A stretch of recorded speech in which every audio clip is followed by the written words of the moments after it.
Cálido y cordial saludo, queridos amigos de Antena Global, su televisión virtual. Yo soy Milton Elías, su amigo de siempre. Por supuesto, nos dirigimos a todo el Ecuador, a Latinoamérica, a Europa, a Norteamérica. Bueno, para nosotros, como siempre, será un placer inmenso estar acompañándoles a ustedes. Bueno, tres temas interesantes nos convoca para esta noche de este día, julio 12, lunes 12 de julio del 2021.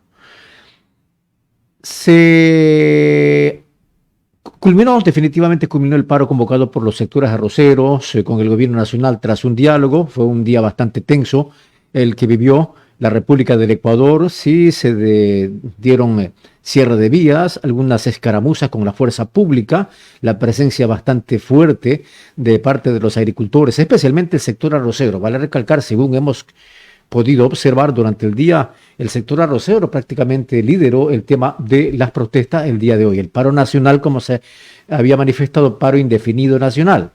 Nos parece importante la actitud ponderada, la actitud bastante cuidadosa que adoptó el gobierno nacional, tras también su actitud peligrosa de aparecer con tono amenazante. Esto lo corrigió. Se arregló el tema, conversaron y el paro indefinido ya termina el día de hoy. Da por concluido. Otros dos temas interesantísimos es la preocupación que existe entre el sector del magisterio. Los maestros están luchando para que se le cumpla con lo que aprobó la Asamblea Nacional de elevarles el sueldo a $1,000. Como todos sabemos, una vez que el actual presidente de la República, en aquella ocasión candidato a la presidencia de la República a través del gobierno que estaba manejando y por supuesto las bancadas oficialistas anteriores, la asamblea anterior, con fuerte presencia de Creo, socialcristianismo y todos los demás, Pachacuti, aprobaron la elevación del sueldo a $1,000 a los maestros. Pero lamentablemente para los maestros y para la educación, cómo no, la ley fue declarada inconstitucional por parte de la Corte Constitucional de la República del Ecuador. Bueno, estos temas vamos a tratarlos el día de hoy. De hecho, el día de hoy, lunes 12 de julio, ya se comenzó a realizar una huelga de hambre por parte de los maestros, tanto en Puerto Viejo cuanto en la capital de la República del Ecuador, Quito. Bien, comencemos entonces el tema de la huelga, o mejor dicho, la medida, de hecho, el paro indefinido por parte de los arroceros, fundamentalmente. Ellos lideraron, pudimos observar, el tema los arroceros. Lo destaca el dato, el diario El Comercio en estos momentos. Agricultores y gobierno alcanzan acuerdo y se pone fin al cierre de vías en Guayas y la Amazonía. Es lo que publica El Comercio de la ciudad capital. Vamos a ver, ponemos en pantalla para ir leyendo el dato. Cierre de vías. Esto es en Petrillo, sí, pero vamos directamente al dato del comercio ya. Bueno, dice, hubo acuerdos a las 4 de la tarde, se realizó este acuerdo. Hubo acuerdos a las 4 de la tarde de este lunes 12 de julio del 2021. El gobierno nacional y productores arroceros de la costa anunciaron que se suspendía el cierre de carreteras en la provincia del Guayas. En la reunión participaron Tangi Vera, ministra de Agricultura, Homero Castanier, viceministro de Gobierno, Vicente Tayano, gobernador de Guayas, y varios dirigentes agrícolas. La cita se produjo en la gobernación de la provincia del Guayas, una vez que se tomó fuerza el cierre de al menos 12 vías importantes de la provincia, más pobladas del Ecuador. El hecho originó incluso que Vera y Castanier, se refiere a la ministra y también a Castanier, viajen desde Quito a Guayaquil para atender la medida. ¿Qué reclamaron los agricultores? La interrogante. La respuesta. La Corporación Nacional de Organizaciones de Productores Arroceros había informado que la medida se concretó una vez que no han tenido respuestas del gobierno para tratar temas sensibles. A través de un comunicado aclararon que la medida se ampara en el derecho a la resistencia establecido en la Constitución. Entre otros pedidos, recordaron que se debe reformar el acuerdo ministerial 045, fijando el precio del arroz en $33. sin la franja. También solicitaron que el gobierno absorba la cosecha de los productores arroceros y que se realice una meta temática permanente con diferentes actores públicos y privados de la cadena de la gramínea. Además, Richard Intriago, dirigente agrícola, insistió que creen que las garantías necesarias para, dice que creen las garantías necesarias para dar liquidez a los pequeños y medianos productores, que la comercialización agropecuaria pueda garantizar la producción en el campo y que no terminen los compañeros de la quiebra, en la quiebra. Queremos un precio de 35,50 para la saca, como ofreció en campaña, y hoy está en $22. Esto se lamentó el mencionado dirigente. Sin embargo, tras la reunión con los ministros, Intriago afirmó que el gobierno se comprometió a atender las demandas. Hizo también una advertencia. En caso de que no sea así, volveremos a las calles y carreteras del país para reclamar. Castanier contó que como parte de los acuerdos se iniciarán este martes 13 de julio a las 8 de la mañana las reuniones en mesas de trabajo para evacuar las necesidades del sector agrícola.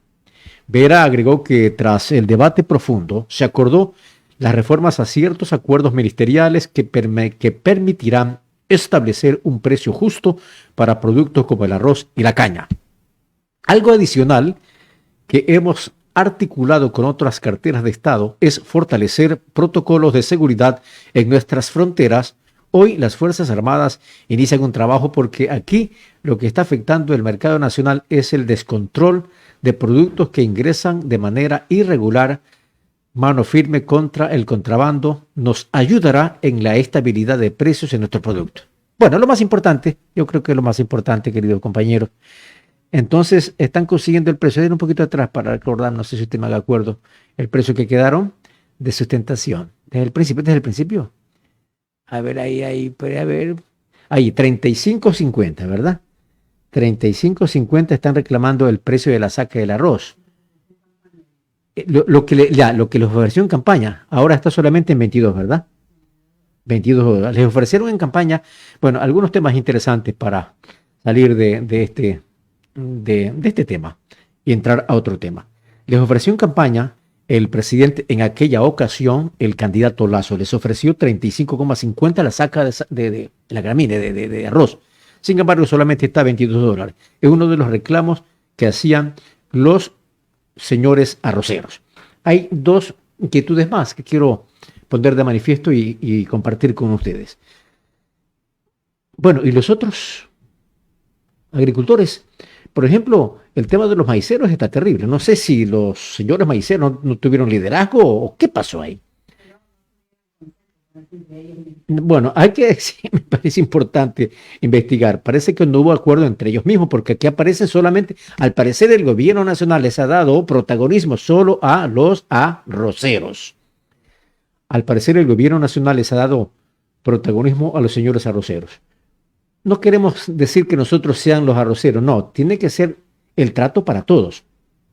Al parecer el gobierno nacional solo les dio protagonismo a los señores arroceros. Como decía mi compañera acá, mi compañera directora, también al parecer, y eso lo vamos desmenuzando durante los próximos días de la presente semana, al parecer también no han habido la unión monolítica entre arroceros, que fueron los que estuvieron encabezando, al parecer, las conversaciones con el gobierno nacional, pero no aparecen los maiceros, que están reclamando también precios de sustentación. Quieren que se le establezca un precio. Y lo otro, el tema de el ingreso de contrabando de la gramínea, del arroz y también del maíz. El tema del maíz, sí, ya dijimos el maíz. El tema de los ganaderos. No observamos que hayan sido parte de las conversaciones con los dirigentes o con los delegados del gobierno, la ministra Tanya Vera y también Castanier. ¿Qué pasará con ellos? Bueno, ese es un tema. Y lo otro, ¿y qué pasará cuando el gobierno nacional ya concrete el acuerdo de libre comercio con los Estados Unidos. ¿Qué va a pasar con los arroceros? Cuando llega acá arroz sumamente barato, arroz que ingresará al Ecuador sumamente barato, maíz que ingresará al Ecuador sumamente barato y todas estas gramíneas ingresarán al Ecuador sumamente barato. Claro, sumamente barato, porque en virtud y en el hecho de que se firme el Tratado de Libre Comercio, la agricultura generalmente en los Estados Unidos es subsidiada. Esos productores con capacidad de producción meterán a nuestro país este producto sumamente barato. ¿Qué va a pasar con los agricultores ecuatorianos? ¿Y qué va a pasar también con los maiceros y también con los ganaderos? Maiceros y ganaderos que no lo hemos visto en conversaciones en esta oportunidad. Y lo otro, tampoco no vemos que los arroceros dijeron nada acerca de el tema de el precio de las semillas, el tema de maquinarias, el tema de la transportación, el precio de los combustibles que suben y esto encarece el costo de producción. No hemos escuchado este tema absolutamente nada. Vamos a estar a la expectativa como medios de comunicación para ver qué puede pasar, pero noto como que las negociaciones han sido como demasiadas rápidas, muy afanadas y sin que se considere puntos interesantísimos como los que ya le hemos manifestado en mi comentario. Bien, esto es en cuanto a esto, seguiremos en los próximos programas citando estos temas. Otro tema que nos está preocupando es el tema que sigue, ponemos el tema de la variante. Ya, vamos con la variante. O vamos con la huelga. No, vamos con la variante primero. El tema de la variante. Hay preocupación. Llegó el virus Delta al país. Llegó el virus Delta al país. ¿Mande? Se introdujo. Sí, uno puede decir usted se introdujo, lo introdujeron, llegó, se contagió, etcétera, ¿no? El castellano es bastante amplísimo. 10 casos, 2 en la provincia de la Costa. Hay 10 casos, 8 en la provincia del Oro y 2 en la provincia del Guayas. Significa que está cerquita con la provincia de Manabí. Este virus, que según se ha manifestado, es más peligroso. Y también se habla de la subvariante, el Delta Plus. Usted me decía en un país que ya están con el tema de... En el Reino Unido ya entrarán a cuarentena en el Reino Unido. Bueno, vamos a tomar la información que aparece precisamente el día de hoy y que está en redes, en la información de Ecoavisa, que también está en las redes sociales, para compartir con ustedes sobre este tema que nos preocupa. ¿Cómo nos va a preocupar? Veamos. Jimena Garzón acaba de confirmar el ingreso de la variante Delta al país. Nos ha dicho que son aproximadamente 10 casos. Como les habíamos comentado anteriormente, están en 2 provincias de la costa y hay una subvariante que es la Delta Plus. Escuchemos las declaraciones de la ministra Jimena Garzón. De acuerdo al pedido del Ministerio, lo que hemos podido identificar y recibido la notificación de los primeros casos con la variante Delta. No nos hemos pronunciado hasta no tener la certeza, pero internamente hemos seguido trabajando para tomar el control de estos casos. Hemos podido identificar 8 casos positivos en el Oro y 2 casos en Guayas, los mismos que están completamente controlados y en los cuales hemos tomado medidas desde días pasados por la sospecha que nosotros ya teníamos dadas las características clínicas de estos pacientes. Gracias. La variante Delta es más peligrosa y recordemos que incluso hay países que han cerrado, que han vuelto al confinamiento por la presencia de esta variante y por eso el gobierno ya va a tomar acciones. Escuchemos también a la ministra lo que nos dice. Hemos trasladado primero 10.000 pruebas de antígeno a la provincia del Oro con el fin de hacer un tamizaje más efectivo. Estamos haciendo un seguimiento de signos de alarma en los casos identificados y también un rastreo epidemiológico de esos casos y sus contactos. Estamos trabajando con todos los ministerios y sectores del país para evitar una movilidad del virus fuera de estas provincias y cantones y así evitar afecciones en la reactivación económica y social de nuestro país. Desde el COE Nacional se ha pedido que se tomen medidas focalizadas en estas provincias y es la petición que precisamente harán al presidente de la República. Nosotros continuamos en esta reunión que según las autoridades han informado se va a demorar todavía, pues hay varias acciones por definir. Continúan ustedes con más información en estudios. Bueno, qué interesante. Esta es la información que apareció en el canal Ecuavisa y que también aparece en Ecuavisa en redes sociales. La hemos compartido con ustedes. Interesante la información. Bueno, interesante en el sentido de que tenemos que estar todos listos y preparados para evitar cualquier descuidarnos. Llegó el virus Delta al país. Son 10 casos, 2 provincias en la costa, 8 en la provincia de El Oro y 2 en la provincia del Guayas. Según se dice, el virus es más peligroso. Está terrible la situación. Bueno, el Ministerio de Salud del Gobierno Nacional tendrá que trabajar en el tema del cerco epidemiológico en las provincias de Guayas y en la provincia del Guayas y en la provincia de El Oro.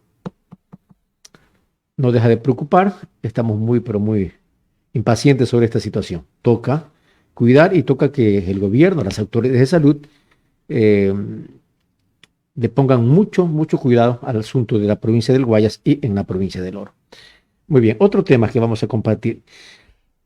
Bueno, el sector arrocero arregló, vamos a ver en qué términos arreglaron, no está claro el asunto, no se habló de muchas cosas importantes, las cosas que les cité hace un segundo, hace unos minutos. Sin embargo, hay otro sector que está reclamando ser atendido, los maestros del Ecuador. Los maestros del Ecuador. Los maestros del Ecuador están en una lucha constante en estos últimos días para que el señor presidente Guillermo Lasso les cumpla con lo que les prometió en la época de campaña. E inclusive los asambleístas de Lasso, es decir, creo, entre otros asambleístas, aprobaron la Ley Orgánica de Educación Intercultural, ley que establecía la elevación del sueldo a los queridos maestros. Bueno, los maestros necesitan que se les atienda con la elevación de sus sueldos. Obviamente, todos en el Ecuador coincidimos de que los maestros tienen que ser bien pagados. Esto es indudable. Sin embargo, le hicieron aguafiesta, para poner una expresión, una vez que fue aprobado por la Asamblea, ya es de dominio público, la elevación del sueldo para los maestros en $1,000, le interponen un recurso de inconstitucionalidad ante la Corte Constitucional. Entonces no se les ha cumplido con lo que se les prometió. Ahora los maestros están en huelga de hambre. No se les soluciona el problema, por lo menos se les solucionó, y no tan claro la solución de los arroceros. Ojo, estoy diciendo solo los arroceros, porque están los maiceros, los ganaderos, los productores de papa, los sembradores de papa, los sembradores de ¿qué más?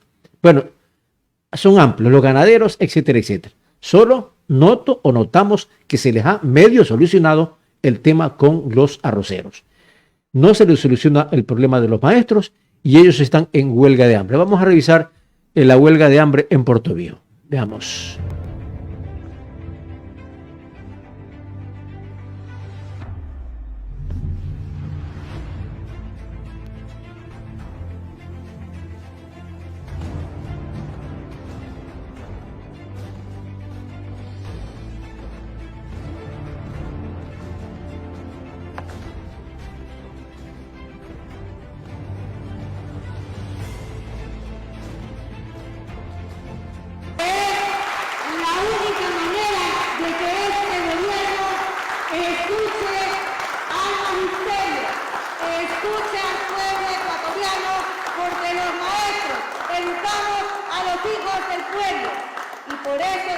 Defendemos la plena vigencia de la LOEI. Bueno, también esto fue en Portoviejo el día de hoy, lunes 12 de julio. También en la capital de la República, sería en las inmediaciones o en las afueras de la Asamblea, en los exteriores de la Asamblea Nacional. También estuvieron los maestros en la capital de la República iniciando una huelga de hambre. Tenemos también sobre este tema algún dato que recogimos en redes. Amigos internautas del Grupo El Comercio, buenos días. Soy Diego Bravo de la Unidad de Noticias y esta mañana nos trasladamos a los exteriores de la Asamblea Nacional. Arrancó la huelga de hambre de un grupo de maestros docentes en defensa de la Ley Orgánica de Educación. Ahí podemos ver cómo está la gente en colchones inflables, acostada. Se une a la huelga de hambre en estos instantes. Vamos a dialogar con las autoridades para que nos ayuden. Espero que esta instancia pronuncie a favor del país, a favor de la educación que todos aspiramos, una educación más humana, una educación de calidad, y que toda la juventud, la niñez sea beneficiaria de esta. En este momento, preocupado por la situación de ustedes aquí acampados en esta huelga de hambre, he conversado con la doctora Guadalupe Llori, presidenta de la Asamblea, para pedir que garantice la estabilidad de los compañeros maestros que están acampados en esta huelga de hambre. No hay ninguna dificultad. Ustedes van a permanecer acá. Y también vamos a cubrir con lo necesario. El agua, letrinas sanitarias, y vamos a encerrar todo esto para que haya garantía y no haya una mezcla con la gente que entra y sale hacia la Asamblea Nacional. ¿Tu nombre, por favor? Mi nombre es Manuel Medina, soy presidente de la Comisión de Educación y Cultura de la Asamblea Nacional. ¿Cómo miran la posición de los maestros? Una posición justa. Están reclamando los derechos que a la educación le pertenece. Ahí nuestro respaldo como Comisión de Educación, estamos garantizando el derecho, la constitucionalidad de esta norma. Como reitero, estamos planteando que la Corte Constitucional se pronuncie, pero se pronuncien a favor del pueblo, a favor de la educación, del Sistema Nacional de Educación en el país. Señores maestros, asambleísta días atrás por parte de la Asamblea Nacional en el sentido de respaldar la vigencia de las reformas a la ley. Hubo un exhorto, una resolución del Pleno de la Asamblea Nacional en la que garantizamos la constitucionalidad de esta ley. Por tanto, la Asamblea Nacional está a favor del pueblo, está a favor del Magisterio Nacional y, como reitero, el pronunciamiento está en manos de la Corte Constitucional. Los docentes se quejan de que algunos planteamientos del gobierno en campaña no se han cumplido. ¿Usted cómo les va a ayudar? Bueno, nosotros desde el legislativo es fiscalizar y legislar. Vamos a investigar algunos hechos. Se dice que hay corrupción en el Sistema Nacional de Educación. Estamos en este contexto, especialmente en el nivel superior, en las universidades. Estamos trabajando en esto, pues lo del Ejecutivo es una responsabilidad del Gobierno Nacional. Yo considero que ellos tienen que responder. Realmente hay muchas ofertas en el sistema de educación, fundamentalmente el libre ingreso a las universidades, que hoy ya están contradiciendo, pues me parece incoherente.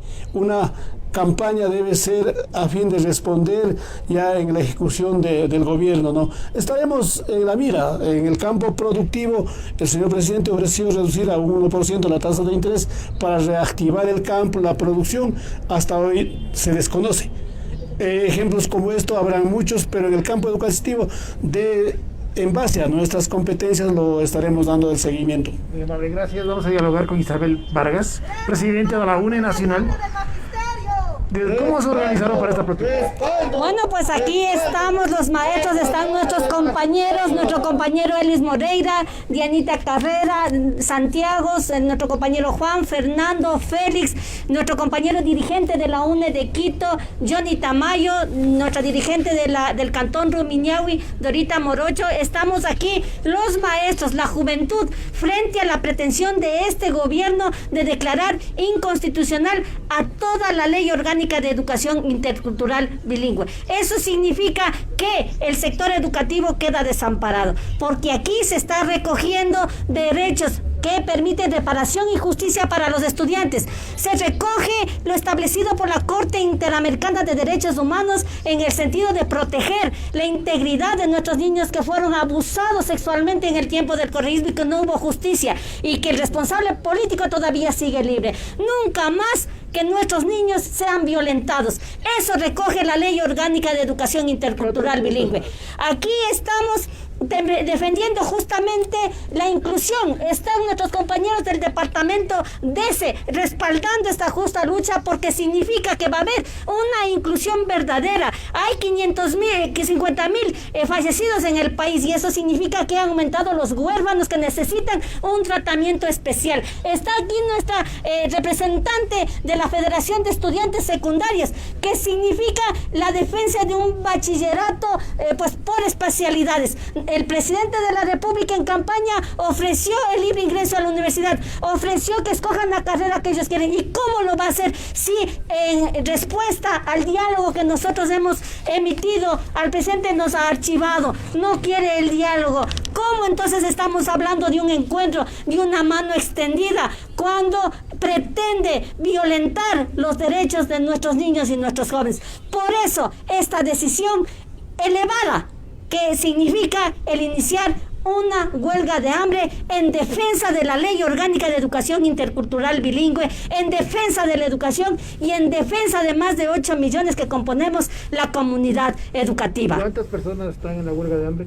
Aquí en la ciudad de Quito están 12 personas, en Guayaquil 15, en Puerto Viejo 10, en Azuay tenemos 5, y esto se va a ir incorporando. No solamente es un tema de los maestros, sino también de la comunidad educativa, porque necesitamos sacarle al país adelante, y mucho más en este tiempo de pandemia, en donde se ha develado cuál es la verdadera situación. 560,000 estudiantes están fuera del sistema educativo. Necesitamos reinsertarles. ¿Y cómo lo vamos a hacer si están negando el aportarle el 6% del Producto Interno Bruto que claramente está establecido en la Constitución? Hacemos un llamado a los jueces a que se pronuncien en la brevedad posible. No es justo que este sistema estructural del país esté con una ley suspendida. Necesitamos que se ponga en plena vigencia esta ley que fue construida aquí en la Casa de la Democracia, con la presencia de más de 100 organizaciones sociales, con la representación de los derechos humanos,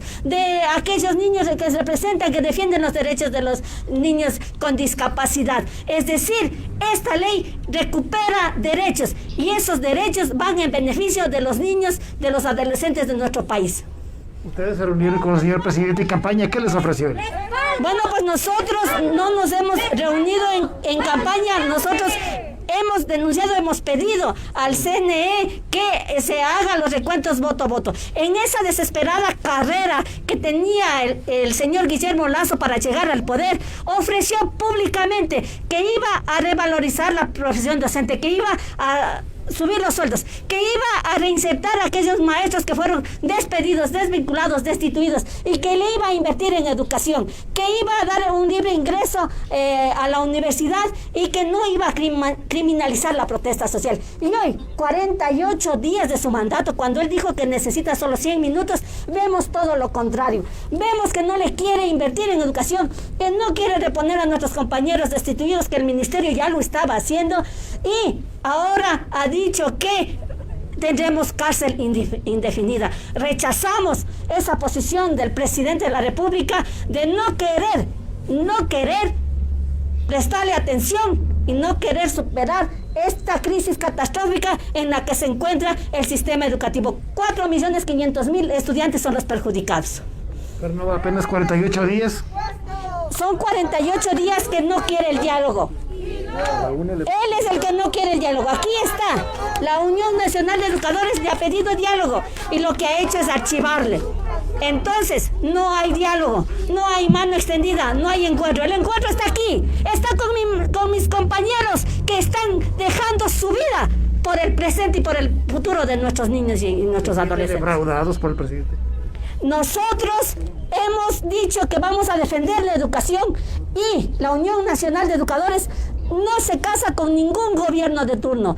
Por eso nos mantenemos con nuestro postulado de defender la educación pública, laica, gratuita y de calidad. Y en eso, pues, si tenemos que dejar nuestras vidas, así lo hemos demostrado a través de la historia. Y el presidente de la República, a través de sus voceros, nos manda a decir que no hay presupuesto para la educación. Nosotros le decimos que sí hay. Nos dicen que es con ingresos permanentes. Pues están llevando 7.700 millones de ingresos permanentes los elusores y los evasores de impuestos, lo dice la CEPAL. Eso tiene que hacer el presidente de la República, criminalizar e ir a llevar a la cárcel indefinida a todos esos corruptos y que traigan todos los dineros de 20.000 a 40.000 millones de dólares que tienen en los paraísos fiscales. Eso tiene que hacer el presidente de la República. También ya no hay el subsidio a los combustibles también, ¿eh? El día de hoy justamente subió el precio de los combustibles y se quiere rifar todas las empresas estratégicas del país. Este país no está en venta, este país necesita inversión y necesita inversión para nuestros niños, para nuestros hijos, necesita inversión para educación, para salud. Nos recortaron 1.800 millones de dólares. Ahí nos salieron a decir que es inconstitucional el recorte. ¿Y qué hicieron? Pagar la deuda externa y la deuda social. ¿Para cuándo? Aquí estamos de pie en esta medida de hecho de la huelga de hambre a exigir esa inversión a el sector educativo, que significa, como les dije, reparación y justicia para los jóvenes, para los niños, para nuestros infantes, porque el ministerio tiene que regular la educación de los niños desde los 0 años. Muy buenos días, vamos a continuar hablando con más. ¿Su nombre, por favor? Scarlett Tamayo, presidenta nacional de la Federación de Estudiantes Secundarios del Ecuador. Ya. ¿Cuál es la realidad de los chicos de los colegios en la actualidad?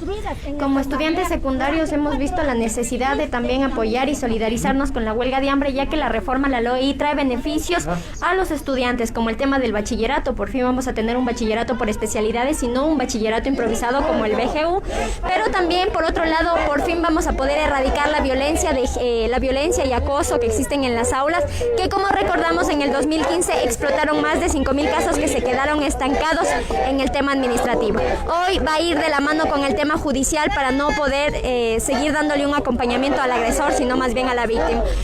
Como la participación democrática, el tema del Consejo Estudiantil, el tema de ser parte del Consejo Nacional por Educación, son derechos importantes que conseguimos los estudiantes.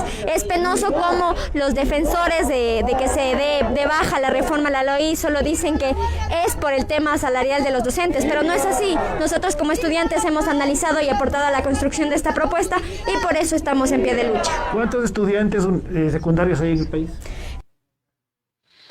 Muy bien, muy bien. Bueno, lo más importante, estamos tomando la señal del comercio digital.